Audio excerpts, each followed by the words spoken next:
Billionaire marries a street vendor. What she reveals changes his life forever. The city bustled with its usual chaos, a cacophony of honking cars, hurried footsteps, and the lively chatter of street vendors calling out their wares. Amid the noise, Isabella set up her small cart at her usual spot on the corner of Rosewood Avenue. She had been selling handmade jewelry here for years, her colorful creations catching the eyes of passers-by. Her cart wasn't fancy, but it was a reflection of her passion and hard work. Each piece of jewelry told a story, crafted with care and inspired by her life's ups and downs. Most days, she barely scraped by, but Isabella was content. She believed in the value of honest work and took pride in what she had built. Today, as she arranged her necklaces and bracelets, a black limousine pulled up to the curb. Isabella barely noticed it. Luxury cars weren't unusual in this part of town. But the man who stepped out of the vehicle caught her attention. He was impeccably dressed in a tailored suit, his sharp features framed by a confident air that seemed to part the crowd around him. He moved with purpose, his polished shoes clicking against the pavement. To everyone else, he was just another wealthy businessman, but to Isabella he looked out of place, as though he were searching for something he didn't yet understand. Alexander Hayes was indeed searching, though he wouldn't have admitted it. As one of the youngest billionaires in the country, he had everything he thought he wanted: wealth, power, and influence. But lately, none of it felt like enough. His life was a series of high-stakes deals and hollow social events, each more meaningless than the last. Today, he had come downtown on a whim, hoping the bustling streets might distract him from the emptiness gnawing at his soul. As he wandered aimlessly, his gaze fell on Isabella's cart. Something about the vibrant display drew him in, and before he knew it, he was standing in front of her. "Good afternoon," Isabella said warmly, her hands pausing over a tray of earrings. "Can I help you find something?" Alexander hesitated. He had no intention of buying jewelry, but her genuine smile disarmed him. "I'm not sure," he admitted. "What do you recommend?" Isabella tilted her head, studying him for a moment. She could tell he wasn't like her usual customers. His clothes and demeanor screamed wealth, but his eyes betrayed a hint of sadness. "How about this?" she said, picking up a simple silver bracelet adorned with a small charm shaped like a tree. "It's one of my favorites. The tree represents growth and resilience." Alexander took the bracelet, turning it over in his hands. It was beautifully crafted, the kind of piece that carried meaning beyond its appearance. "Nice," he said, unsure of what else to say. "Nice?" Isabella teased, raising an eyebrow. "It's more than nice. It's a reminder that no matter how hard life gets, we can always grow stronger." Her words struck a chord, though Alexander couldn't explain why. He reached into his wallet and pulled out a crisp bill, handing it to her without even asking the price.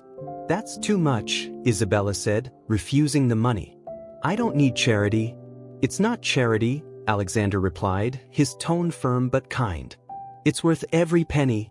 Reluctantly, Isabella accepted the payment, tucking it into her cash box. "Thank you," she said. "I hope it brings you what you're looking for." Alexander nodded, slipping the bracelet into his pocket. He didn't know it yet, but their brief encounter had already begun to change something inside him. The days turned into weeks, and Alexander found himself returning to Rosewood Avenue more often than he cared to admit. He told himself he was just taking a break from his high-pressure life, but the truth was, he was drawn to Isabella. There was something about her that intrigued him, a quiet strength, an authenticity he rarely encountered in his world. Each time he visited, they talked a little more. He learned about her life, her struggles, and the dreams she still held onto despite everything. In return, she listened to his frustrations, offering a perspective that was refreshingly honest. "You've built an empire," Isabella said one day as they sat on a nearby bench, sharing a cup of coffee. "But what's the point if it doesn't make you happy?" Her question lingered long after Alexander left that evening. He had spent his entire life chasing success, but he couldn't remember the last time he felt truly fulfilled. Somehow, this street vendor had seen through the facade he had carefully constructed, and he couldn't help but wonder if she was right. One rainy afternoon, as Alexander approached Isabella's cart, he noticed she wasn't there. The jewelry was packed away, and the space felt strangely empty without her presence. Concerned, he asked a nearby vendor if they had seen her. "She's been sick," the vendor said, shaking his head. "Had to close up early yesterday. She doesn't have anyone to help her, poor thing." Without hesitation, Alexander asked for her address. The vendor hesitated at first but eventually relented, sensing the billionaire's genuine concern. When Alexander arrived at Isabella's modest apartment, he knocked lightly on the door. A moment later, it creaked open and she appeared, looking pale and exhausted but still managing a faint smile. "What are you doing here?" she asked, her voice weak. "I heard you weren't feeling well," Alexander said. "I wanted to check on you." Isabella's surprise quickly turned to gratitude. "That's kind of you," she said, stepping aside to let him in. The apartment was small but tidy, with colorful tapestries on the walls and a workbench in the corner where she crafted her jewelry. It was clear that this space was more than a home. It was a reflection of who she was. Alexander spent the next few hours making tea, preparing soup, and doing whatever he could to help her feel better. For the first time in years, he felt a sense of purpose that had nothing to do with money or power. It was a simple, quiet satisfaction that came from caring for someone else. As Isabella rested, she watched him move around the apartment, marveling at how out of place yet perfectly at ease he seemed. She couldn't deny the warmth that had grown in her heart for this man who had once seemed so distant and untouchable. Over the next few months, their relationship deepened. What began as friendship slowly blossomed into something more, though neither of them said it aloud. They shared their dreams and fears, their laughter and their silence. For Alexander, Isabella was a reminder of everything he had been missing. For Isabella, Alexander was proof that even the most unlikely connections could change a life. One evening, as they strolled through the park, Alexander stopped suddenly and turned to her. "Isabella," he began, his voice uncharacteristically nervous, "there's something I need to tell you." She looked up at him, her eyes searching his face. "What is it?" "I think I'm falling in love with you," he admitted, his heart pounding. "And I don't want to waste another moment pretending otherwise." Isabella's breath caught in her throat. For a long moment, she said nothing, her mind racing. Finally, she reached for his hand, her voice soft but steady. "I've been falling in love with you too." From that evening in the park, Isabella and Alexander's lives became more intertwined. Their relationship grew quietly, away from the spotlight and scrutiny of Alexander's high society world. For the first time in his life, Alexander felt free. With Isabella, he didn't have to be the billionaire with endless responsibilities. He could just be himself, a man learning how to love and be loved in return. But their relationship wasn't without challenges. Despite his growing affection for Isabella, Alexander knew he couldn't hide their bond forever. His world was one of power and influence, a world that rarely embraced the unconventional or the unexpected. Introducing Isabella to his family and peers would inevitably invite criticism, and he feared how she might be treated. It wasn't long before that fear became reality. One evening, Alexander hosted a private dinner at his estate for a group of investors. He wanted Isabella to be part of it, but she was hesitant. "I don't think I belong there," she admitted as they sat together in her apartment, her hands fiddling nervously with a bracelet she had made. "These are your colleagues, Alexander. They won't understand someone like me." "You belong with me," Alexander insisted, taking her hand in his. "That's all that matters. Besides, I want them to meet the woman who's changed my life." Reluctantly, Isabella agreed. On the evening of the dinner, she arrived at Alexander's estate in a simple but elegant dress, her long hair swept into a loose braid. She looked radiant, but as she stepped into the opulent dining room, she felt out of place. The other guests, dressed in designer gowns and tailored suits, turned to stare at her. Whispers rippled through the room, and Isabella could feel their judgment in the weight of their gazes. "Who is she?" one woman murmured to another. "I've never seen her before." "She's different," a man commented, his tone dripping with condescension. Alexander, sensing Isabella's discomfort, quickly moved to her side. "Everyone, I'd like you to meet Isabella," he announced, his voice firm. "She's my partner." The room fell silent. Some of the guests smiled politely, while others exchanged skeptical glances. Isabella forced a small smile, determined not to let their reactions affect her.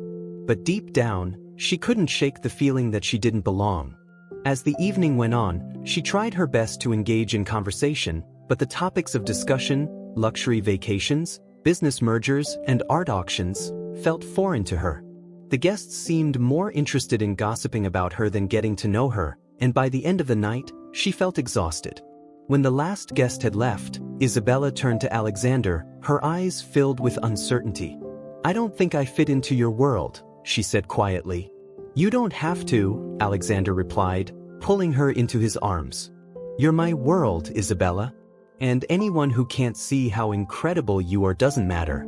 Despite Alexander's reassurances, the dinner left a lasting impression on Isabella. She began to question whether their relationship could survive the divide between their worlds. Alexander noticed her growing distance, and it terrified him. One afternoon, he surprised her at her cart on Rosewood Avenue. "Let's go for a walk," he said, taking her hand. They strolled through the park in silence until Alexander finally spoke. "I know you're struggling, Isabella. I see it in your eyes. But I need you to know that I'm all in. No matter what anyone says, I choose you." Isabella stopped walking, her heart aching with both love and doubt. "And what about your family? Your friends? Will they ever accept me?" Alexander hesitated. His family had always been a challenge. His parents, proud and traditional, valued appearances above all else. He hadn't yet told them about Isabella, knowing their reaction would likely be harsh.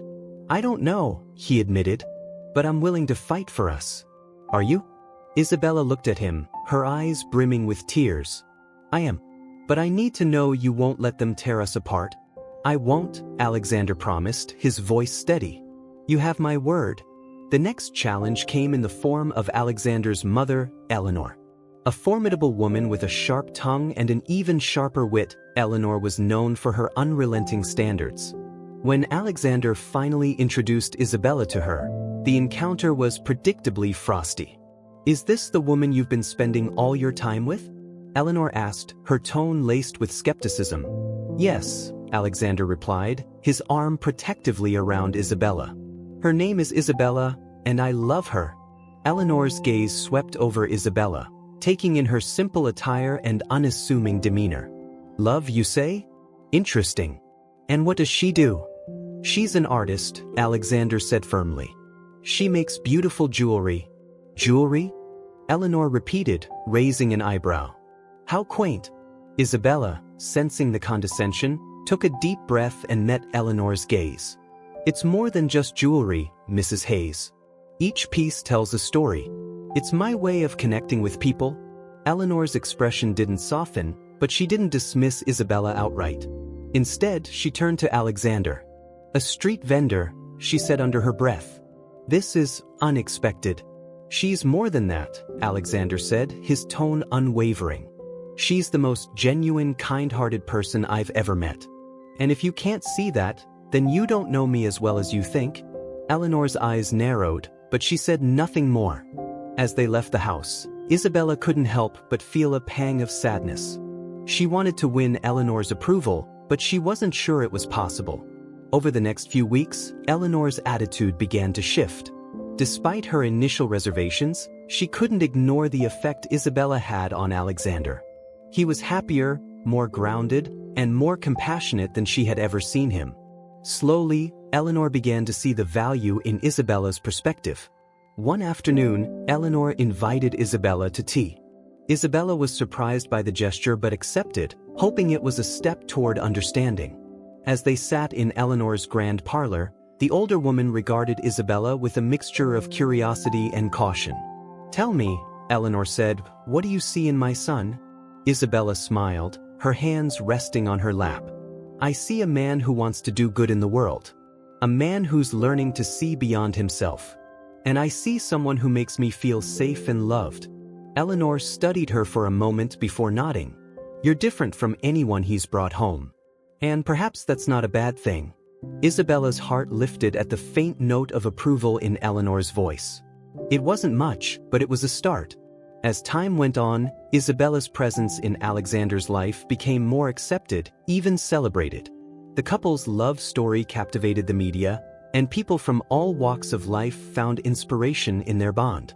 To Alexander, Isabella represented everything he had been missing: authenticity, resilience, and a deep connection to the world around him.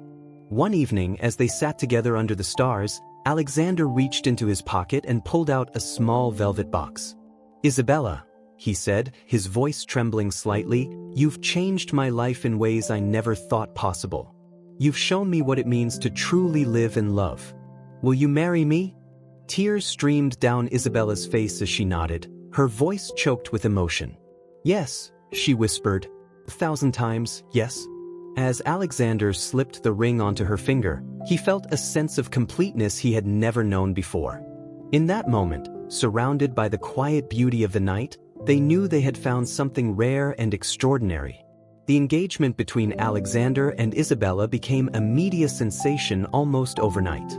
Headlines across newspapers and social media platforms celebrated, questioned, and scrutinized the unlikely union between the billionaire businessman and the humble street vendor. While many were inspired by their love story, others, particularly those from Alexander's elite social circle, were less enthusiastic. "You're making a mistake, Alexander," his longtime business associate, Victor, said during a meeting. "Marrying her might seem romantic now, but think about the optics. Your reputation, our reputation, could take a hit." Alexander's jaw tightened as he listened, but he kept his voice calm. "My personal life has nothing to do with my business, Victor. Isabella is the best thing that's ever happened to me, and if you can't see that, perhaps this partnership isn't the right fit." Victor's face darkened, but he said no more. Alexander's resolve was clear: he wasn't going to let anyone question his love for Isabella. Meanwhile, Isabella faced challenges of her own. As news of the engagement spread, she found herself thrust into a world she barely understood. The simple life she had cherished was quickly overshadowed by the demands of high society: lavish events, designer gowns, and endless scrutiny. At first, she tried to adapt, wanting to support Alexander in every way she could. But the more she immersed herself in his world, the more out of place she felt. The people at the galas and fundraisers spoke a language she didn't understand, a language of wealth and privilege that seemed foreign and shallow. One evening, after a particularly exhausting charity event, Isabella returned to Alexander's estate and collapsed onto the couch. She stared at the chandelier above her, her heart heavy. "This isn't me," she whispered. Alexander, who had just entered the room, paused when he heard her words. He sat down beside her, concern etched across his face. "What's wrong?" Isabella turned to him, tears glistening in her eyes. "I'm trying, Alexander. I'm trying to fit into your world, but it's not who I am. I don't care about fancy dinners or designer clothes. I just want to be myself." Alexander reached for her hand, his grip gentle but firm. "You don't have to change for me, Isabella. I fell in love with you because of who you are, not because of what you wear or how you act at a gala. If you're not happy, then we'll find another way." "But what about your reputation?" Isabella asked. "What about your family?" "None of that matters if I don't have you," Alexander said softly. "You're my family now, Isabella, and I'll do whatever it takes to make this work." True to his word, Alexander began making changes. He turned down invitations to events that didn't align with their values and focused instead on spending time with Isabella in ways that felt authentic. They visited her favorite spots around the city, shared quiet evenings cooking together, and even helped her set up her jewelry cart on weekends. To Isabella's surprise, Alexander insisted on learning how to make the jewelry himself. Though his first attempts were clumsy, he approached the task with a determination that made her laugh. "You're terrible at this," she teased, holding up a misshapen bracelet he had crafted. Alexander grinned, unbothered by her critique. "I'll get better. Besides, it's not about the jewelry, it's about spending time with you." Slowly but surely, they began to build a life that blended their worlds. It wasn't always easy, but their love and mutual respect carried them through. The real turning point came during a visit to Isabella's childhood neighborhood. She wanted Alexander to understand where she came from, to see the struggles that had shaped her into the person she was. As they walked through the narrow streets, Alexander was struck by the contrast between her past and his own. The small, crumbling apartments and bustling markets were a far cry from the luxurious estates he had grown up in, but they were filled with a sense of community and resilience that moved him deeply. At one point, they stopped by a small park where children were playing soccer with a makeshift ball. Isabella smiled as she watched them, memories of her own childhood flooding back. "This is where I used to come when things got tough at home," she said. "It wasn't much, but it was a place where I felt free." Alexander nodded, his gaze fixed on the children's laughter. "You've been through so much," he said quietly, "and yet you've never let it define you. I admire that more than you'll ever know." As they continued their walk, they came across an elderly woman selling flowers by the side of the road. Isabella greeted her warmly, introducing her as Mrs. Alvarez, a neighbor who had often looked after her when she was young. "You must be the fiancé," Mrs. Alvarez said, her eyes twinkling as she looked at Alexander. "Isabella has always been special. Don't let her go, young man." "I won't," Alexander promised, his voice filled with sincerity. Before they left, Alexander purchased every flower in Mrs. Alvarez's cart, insisting that she take the money as a gift. The gesture brought tears to the woman's eyes, and Isabella's heart swelled with love for him. Their wedding day arrived sooner than either of them had expected. They chose to keep the ceremony small and intimate, inviting only close friends and family. The event was held in a beautiful garden, its simplicity a reflection of their love for one another. As Isabella walked down the aisle in a gown she had designed herself, Alexander felt his breath catch in his throat. She was radiant, her smile brighter than the sun overhead.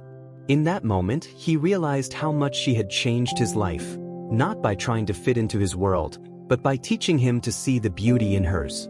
When they exchanged vows, there wasn't a dry eye in the audience. Alexander spoke of how Isabella had taught him the value of authenticity and compassion, while Isabella shared how Alexander had shown her that love could be both strong and gentle. "You've given me the courage to be myself," she said, her voice steady despite the tears streaming down her cheeks. "And for that, I will love you forever."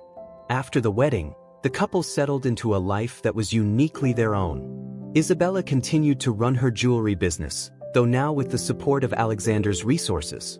Together, they launched a foundation aimed at supporting small artisans and entrepreneurs, providing them with the tools and opportunities they needed to succeed. Their work took them around the world, from bustling cities to remote villages, where they met people who inspired them and reminded them of their shared purpose. Through it all, they remained each other's anchor, their love growing stronger with each passing day. Years later, as they sat together on the porch of their countryside home, watching the sun dip below the horizon, Isabella turned to Alexander with a contented smile. "Do you ever think about how different our lives would be if you hadn't stopped by my cart that day?" she asked. Alexander chuckled, his hand resting over hers. "All the time. It feels like fate, doesn't it? Like the universe knew we needed each other." Isabella nodded, her eyes filled with gratitude. "You've given me a life I never dreamed of, Alexander. But more importantly, you've given me love. And you've given me purpose," he replied. "You've shown me what really matters." As they sat in the fading light, surrounded by the life they had built together, they knew they had found something rare and extraordinary, a love that transcended worlds and proved that, sometimes, the most unexpected connections could change everything. As the years passed, Alexander and Isabella's love story became legendary, not just in their immediate circles but across the globe. Their foundation flourished, empowering thousands of artisans and small business owners. For Isabella, it was a dream come true, and for Alexander, it was the first time he felt like his wealth was truly meaningful. Despite their success, they remained grounded. They made a promise to each other early on, to never let the pressures of fame or wealth pull them away from their roots. Their home, while grand by most standards, was a reflection of simplicity and love. Isabella kept her small workbench in the living room, crafting jewelry that she often gifted to friends and family. Alexander loved to sit nearby, watching her create, occasionally lending a hand despite his lack of skill. Their happiness was undeniable, but like any couple, they faced their share of challenges. One of their first significant hurdles came during a board meeting at Hayes Global, Alexander's sprawling business empire. Despite stepping back from daily operations, he still maintained a leadership role, ensuring that the company upheld ethical practices. However, not everyone in the organization shared his vision. "We need to reconsider the direction of the foundation," Victor, his old business associate, said during the meeting. "It's a drain on resources and, frankly, it's not aligned with our goals." Alexander's jaw tightened. He had anticipated resistance from Victor, who had always prioritized profit above all else, but he was growing tired of the man's constant pushback. "The foundation is non-negotiable," Alexander replied, his voice steady. "It's not just an extension of the company, it's a reflection of who we are. If you can't see that, perhaps this isn't the right place for you." Victor scoffed, leaning back in his chair. "You're letting emotions cloud your judgment. You're putting the interests of a street vendor above your shareholders." The room fell silent, the tension palpable. Alexander rose from his seat, his gaze unwavering. "That street vendor has done more for this world than you ever will, Victor. And if you think profit is the only measure of success, you're in the wrong business." Victor left the company shortly after, and though his departure caused temporary upheaval, it also solidified Alexander's reputation as a leader who valued integrity over greed. Isabella, meanwhile, faced her own battles. As her jewelry business grew, she began to attract the attention of luxury brands eager to collaborate with her. While the offers were flattering, she struggled with the idea of scaling her work into mass production. "I started this because I wanted to connect with people," she confided to Alexander one evening. "I'm afraid that if I grow too much, I'll lose that connection." Alexander took her hand, his expression thoughtful. "You don't have to do anything you're not comfortable with. But if you want to expand, we'll find a way to do it that stays true to your values." Together, they brainstormed ideas, eventually deciding to launch a limited edition collection with a focus on storytelling. Each piece came with a card explaining its inspiration and the story behind its creation. The collection was a massive success, selling out within days and raising funds for their foundation. Their personal lives were equally fulfilling. Despite their busy schedules, Alexander and Isabella made time for the simple joys: long walks in the park, quiet dinners at home, and spontaneous trips to the countryside. They cherished their privacy, finding solace in each other's company away from the spotlight. Their bond grew even stronger when they welcomed their first child, a baby girl named Lila. From the moment she was born, Lila became the center of their world. Isabella was a natural mother, her warmth and patience shining through in every interaction with her daughter. Alexander, who had always been more reserved, surprised himself with how easily he embraced fatherhood. One afternoon, as he sat in the garden with Lila on his lap, he looked up at Isabella, who was tending to the flowers nearby. "I never thought life could be this good," he said softly. "You've given me everything I didn't know I needed." Isabella smiled, her eyes filled with love. "And you've shown me that dreams can be bigger than I ever imagined." As Lila grew older, Alexander and Isabella made it a point to teach her the values that had guided their lives. They took her to community events, introduced her to the artisans their foundation supported, and encouraged her to see the world through a lens of empathy and curiosity. One day, while visiting a small village where the foundation was building a school, Lila tugged on Alexander's sleeve. "Papa, why don't all children have a place to learn?" Alexander knelt down to her level, his heart aching at the sincerity in her voice. "Sometimes the world isn't fair, sweetheart. But that's why we're here, to help make it better." Lila nodded solemnly, her young mind already grasping the importance of their work. Watching her, Isabella felt a surge of pride. She knew their daughter would grow up to carry on their legacy of compassion and kindness. But life wasn't without its trials. A few years later, Isabella faced a health scare that shook their family to its core. What began as fatigue and dizziness quickly escalated into something more serious, and she was diagnosed with a rare autoimmune disorder. The news was devastating, but Isabella approached it with her usual resilience. "We'll get through this," she told Alexander, her voice steady despite the fear in her eyes. "We always do." Alexander threw himself into supporting her, accompanying her to every doctor's appointment and researching treatments late into the night. The experience tested their strength, but it also deepened their love. Through the ups and downs, they leaned on each other, finding hope in the smallest victories. One evening, as they sat together on the porch, Isabella rested her head on Alexander's shoulder. "You've been my rock," she said softly. "I don't know how I'd do this without you." "You'll never have to find out," he replied, kissing her forehead. "We're in this together." Isabella's health eventually stabilized, and though she had to adjust to a new way of living, she refused to let it define her. She continued her work with the foundation, using her platform to raise awareness for others facing similar challenges.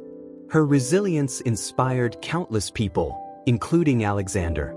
"You've always been the stronger one," he told her one day. "You make me want to be better. And you've always been my anchor," she replied. "We're stronger because we're together." As the years turned into decades, Alexander and Isabella's love only grew stronger.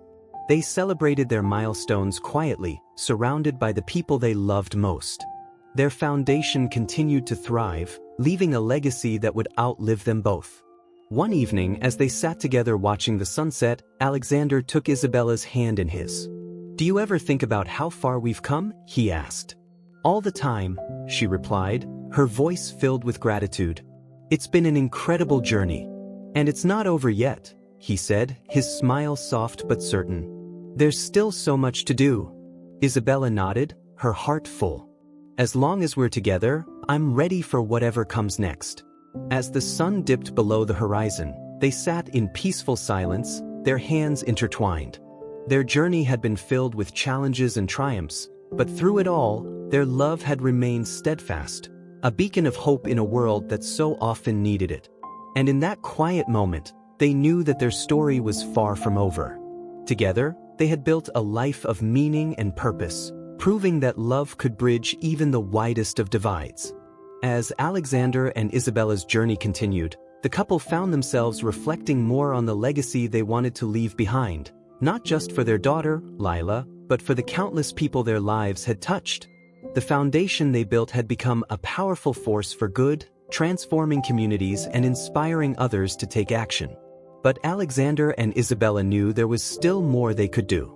One evening, as they sat in their garden, sipping tea and watching the stars, Isabella turned to Alexander. "Do you ever feel like there's something more we're meant to do?" Alexander smiled, setting his cup down. "I think about it all the time. We've accomplished so much, but I know the world still needs more compassion, more hope. Maybe it's time we think bigger." "Bigger?" Isabella asked, tilting her head. Alexander nodded. "We've helped individuals and communities, but what if we could create something that lasts for generations? Something that shifts the way people think and act?" Isabella's eyes lit up. "Like what?" Alexander thought for a moment before answering. "What if we build schools? Not just any schools, but places where kids learn not just academics, but empathy, resilience, and creativity. Places where they can grow into the kind of leaders the world needs." Isabella's smile widened. "I love that idea. But we'll need more than just funding. We'll need the right people, the right vision." "Then let's find them," Alexander said, his determination shining through. "We've built so much together already. Let's take this next step." The idea quickly evolved into what they called the Generations Initiative, a project aimed at creating schools in underserved areas around the world. The curriculum would focus not only on traditional education but also on values that Isabella and Alexander held dear: compassion, community, and creative problem-solving. Isabella poured her heart into designing the initiative. She worked closely with educators, psychologists, and community leaders to ensure the schools would be culturally sensitive and impactful. Alexander, meanwhile, used his network to secure funding and partnerships, convincing other philanthropists to join their cause. Their first school opened in a remote village in South America. The entire community came together to celebrate the occasion, with children lining up excitedly to see their new classrooms. Isabella and Alexander were there for the ribbon-cutting ceremony, their hearts full as they watched the joy on the children's faces. "This is just the beginning," Isabella whispered to Alexander as they stood together, hand in hand. "I can feel it." As the Generations initiative grew, so did the challenges. Building schools in remote areas required navigating bureaucratic red tape, cultural barriers, and logistical hurdles. But Isabella and Alexander were undeterred. They had faced adversity before, and they knew how to persevere. One particularly difficult project was in a war-torn region of Africa. The community was in desperate need of a school, but the area's instability made it nearly impossible to move forward. Many of their advisors urged them to abandon the project, citing safety concerns. But Isabella refused to give up. "These children deserve a chance," she said firmly. "If we don't help them, who will?" Alexander supported her wholeheartedly, though he worried about the risks. Together, they worked tirelessly to find local partners who could help navigate the challenges. Slowly but surely, the project began to take shape, and the school became a symbol of hope in a place that had seen so much despair. When the school finally opened, Isabella and Alexander visited to see the results of their efforts. As they walked through the classrooms, filled with eager students and dedicated teachers, they knew they had made the right decision. "This is why we do what we do," Alexander said softly. "To remind people that even in the darkest places, there's always light." Back at home, Lila was growing into a remarkable young woman. She had inherited her parents' passion for helping others and often accompanied them on their trips, learning firsthand about the impact of their work. One summer, Lila decided to start her own project, a mobile library that would travel to underserved communities, bringing books and educational materials to children who had limited access to resources. "I want to give them the same opportunities I've had," Lila explained to her parents. "Education shouldn't be a privilege, it should be a right." Alexander and Isabella couldn't have been prouder. They supported Lila's project in every way they could, watching with admiration as she built something that was entirely her own. The mobile library, called Wheels of Wisdom, quickly gained traction. Lila's enthusiasm and dedication inspired others to join her cause, and soon, the project had grown into a network of libraries serving communities across the country. "You've got her spirit," Alexander told Lila one evening, his voice filled with pride. "Your mother's resilience and heart. You're going to change the world, just like she has." As the years went by, Alexander and Isabella continued to expand their work, but they also took time to reflect on their personal journey. Their love had weathered countless storms, and they had built a life that was rich in every sense of the word. One evening, as they celebrated their 25th wedding anniversary, they gathered with friends, family, and colleagues at a small but heartfelt celebration. Isabella wore a simple dress adorned with a necklace she had made herself, while Alexander looked at her as though she were the most beautiful woman in the world. During the toast, Alexander stood and addressed the room. "When I met Isabella, I thought I was the one bringing something to her life. But the truth is, she's given me more than I could have ever imagined. She's taught me what it means to love, to serve, and to live with purpose. Everything I've accomplished is because of her." Isabella smiled, tears in her eyes, and took his hand. "And everything I am is because of you," she said softly. "Together, we've shown that love can bridge any divide, and I'm grateful for every moment we've shared." As their work continued to touch lives around the world, Isabella and Alexander began to consider the next chapter of their lives. They knew they couldn't lead the Generations initiative forever, and they wanted to ensure it would thrive even after they stepped back. They began mentoring a group of young leaders, including Lila, to take over the foundation and continue its mission. Watching the next generation embrace their vision filled them with hope and pride. One evening, as they sat on the porch of their countryside home, Isabella turned to Alexander with a contented smile.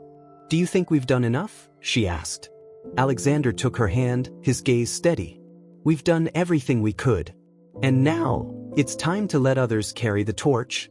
Isabella nodded, her heart full. "It's been an incredible journey, hasn't it?" "The best journey of my life," Alexander replied. "And I wouldn't trade a single moment of it." As the sun dipped below the horizon, casting a warm glow over their home, they sat together in peaceful silence. They had built a life of love, purpose, and legacy, a life that would continue to inspire long after they were gone. For Alexander and Isabella, their love story was more than just a tale of unlikely romance.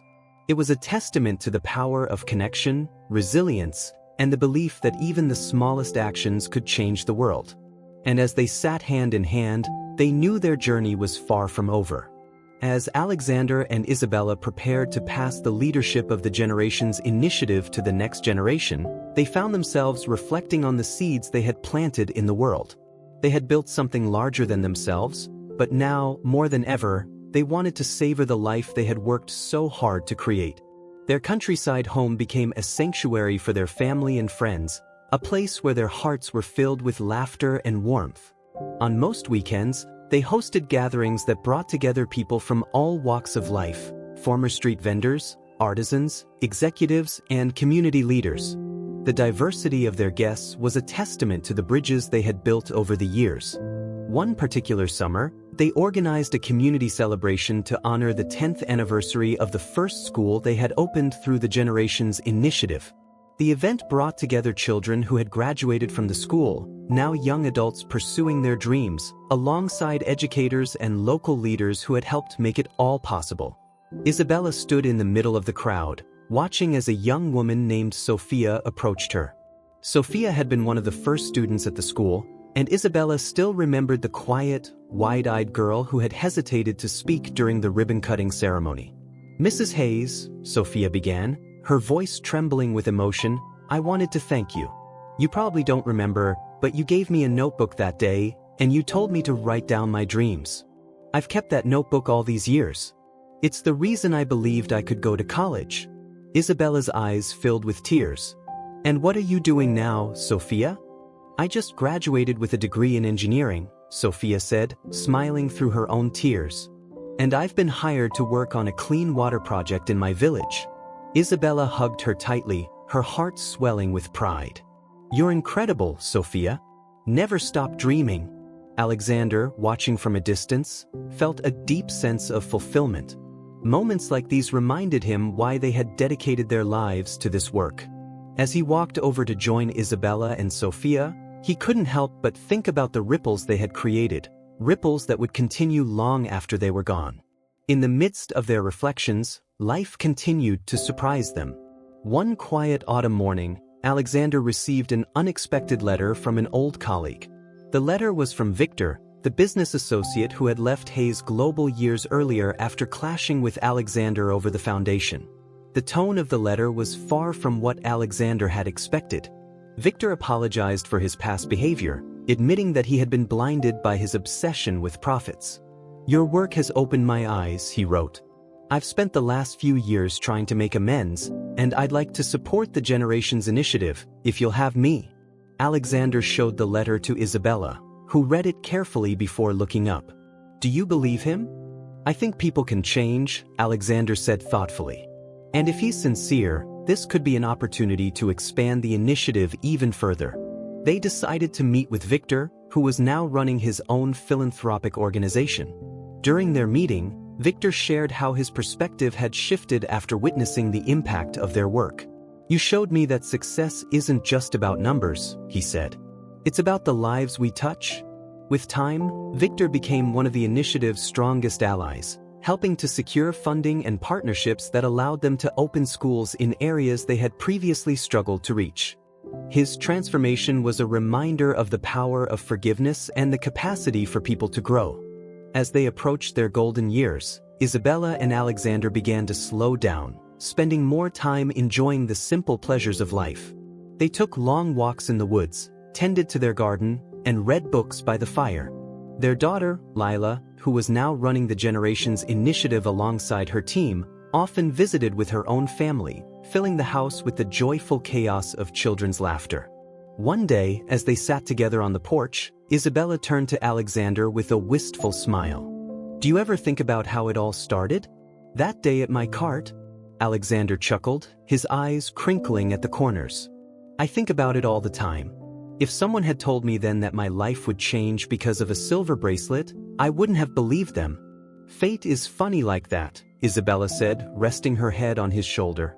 "Sometimes the smallest moments lead to the biggest changes." Their golden anniversary was a grand affair, organized by Lila and attended by friends, family, and colleagues from around the world. The celebration was held in a sprawling garden, decorated with flowers and lights that gave the evening a magical glow. During the toast, Lila stood and addressed the crowd. "My parents taught me that love isn't just about two people, it's about what you build together. They've spent their lives creating something beautiful, not just for themselves but for everyone around them. And for that, we are all so grateful." The crowd erupted into applause as Isabella and Alexander shared a smile, their love as strong as ever. As the years passed, their health began to waver, and they knew their time together was growing shorter. But they faced this chapter of their lives with the same grace and resilience that had defined them. One quiet evening, as they sat by the fire, Alexander took Isabella's hand in his.